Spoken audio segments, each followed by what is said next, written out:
అందరికీ నమస్కారం అండి. జేడి వరల్డ్ యూట్యూబ్ ఛానల్కు స్వాగతం. నేను ఈరోజు చేయబోయే రెసిపీ బీరకాయ టమాటా మసాలా కర్రీ అండి. మసాలా వేసి చేస్తున్నాను.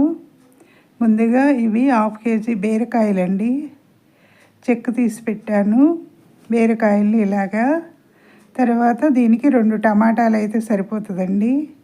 టమాటాలు వేసి మసాలా వేసి చేస్తే చాలా బాగుంటుంది. అలాగే దీనికి చిన్న సైజు 2 ఉల్లిపాయలు తీసుకున్నాను.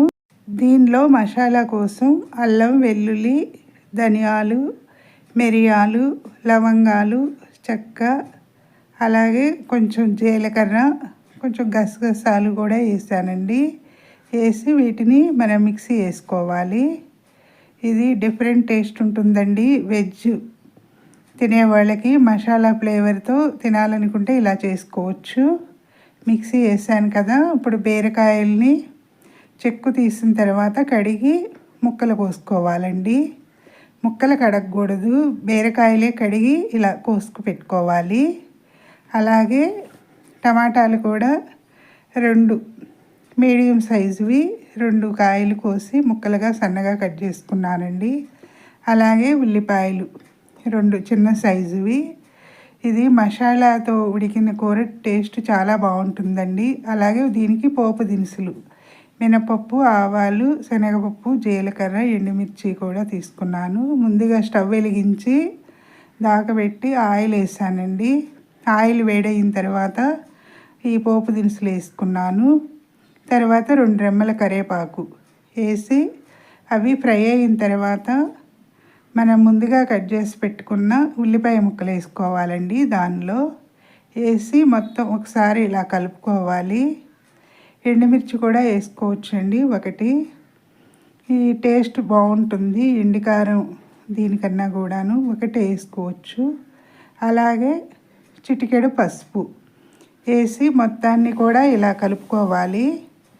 కలిపిన తర్వాత అవి కొంచెం ఉల్లిపాయ ఫ్రై అవ్వాలండి. ఈ ఉల్లిపాయ అనేది ఫ్రై అయిన తర్వాత మూత పెట్టి ఒక 5 minutes ఆగి ఇప్పుడు మనం ముందుగా కట్ చేసి పెట్టుకున్న బీరకాయ ముక్కలు వేసుకోవాలి. దానిలో బీరకాయ ముక్కలు వేసి మొత్తాన్ని కూడా ఇలా కలుపుకోవాలండి.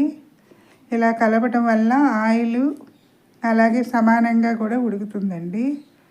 ముక్కలకి ఆయిల్ పట్టి వీటిని ఇప్పుడు ఒక 5 minutes మీడియం ఫ్లేమ్లో 5 minutes ఉడికించుకోవాలి మూత పెట్టి. అలాగే అయిన తర్వాత బీరకాయలో ఉన్న నీరంతా కూడా బయటకు వస్తుందండి. ఇలా వాటర్ ఉంటుంది కదా. ముందే ఉప్పు వేయకూడదండి బీరకాయలో. ఉప్పు వేయటం వల్ల నీరు ఎక్కువ ఊరుతుంది. మనం టమాటాలు వేసేటప్పుడు కొంచెం ఇది ఉండదు, మగ్గిపోతుంది కదా. టమాటాలు కూడా వేసిన తర్వాత మొత్తం ఇలా కలుపుకోవాలి. బీరకాయ మగ్గినాకే వేయాలండి టమాటా అనేది.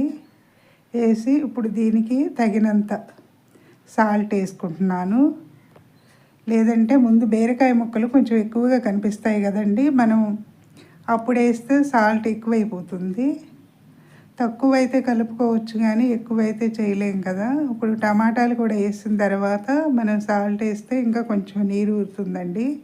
ఇప్పుడు దీనిలో మనం ముందుగా ప్రిపేర్ చేసి పెట్టుకున్న ఈ మసాలా వేసుకుని మొత్తాన్ని కూడా ఇలా కలుపుకోవాలండి. బీరకాయ కూరలో వాటర్ అనేది ఏ అవసరం లేదు, అందులో వచ్చిన వాటర్ తోటే ఉడికిపోతాయండి. ఇలాగా మొత్తం కూడా ఇట్లా కలిపి ఒక 5 minutes మూత పెట్టి ఉంచాలండి. అయిన తర్వాత ఒకసారి కలిపి చూడాలి, దగ్గర పడుతుంది కదా. ఇప్పుడు మూత పెట్టి మళ్ళీ ఒక 5 minutes. బీరకాయ కూర హైలో పెట్టి వండకూడదండి, ఎప్పుడు కూడా మీడియంలోనే ఉంచాలి. ఇప్పుడు దీనికి మనం తగినంత ఆయిల్ పైకి కనిపిస్తుంది కదా, అప్పుడు తగినంత కారం వేసుకోవాలండి. కారం కొంచెం తక్కువే పడుతుంది, ఎండుమిర్చి చేసాము అలాగే మసాలా వేసాం కదా. ఈ కారం వేసిన తర్వాత మొత్తం కూడా కలుపుకోవాలండి. కలిపి సిమ్లో ఒక 5 minutes ఉంచితే అయిపోతుంది.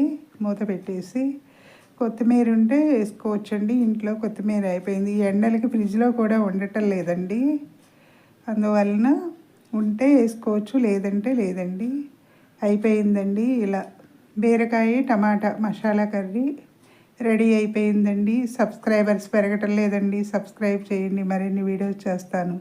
సబ్స్క్రైబ్ చేయకపోతే వీడియో చూసిన వెంటనే సబ్స్క్రైబ్ చేయండి. అయిపోయిందండి. నచ్చితే లైక్ చేయండి, షేర్ చేయండి, సబ్స్క్రైబ్ చేయండి. మీ లక్ష్మీ కుమారి.